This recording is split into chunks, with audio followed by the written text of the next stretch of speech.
Welcome to the Slop Temple. We pray this video helps. In this video, I will explain how to fix chassis control system error Nissan Rogue. Begin by parking on a level surface and turning off accessories, then cycle the ignition to reset modules. Use an OBD2 scanner to read fault codes and write them down for reference. Inspect wheel speed sensors, ABS wiring, and connectors for damage or corrosion.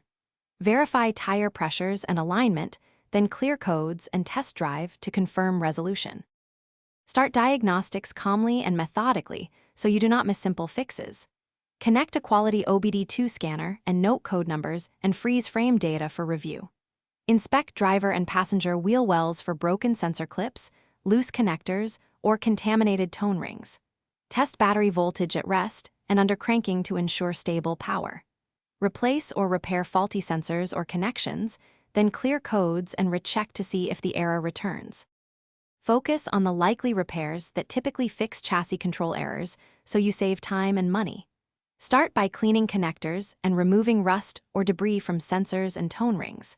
Replace any sensors that show open or inconsistent readings and repair wiring with proper automotive splice techniques.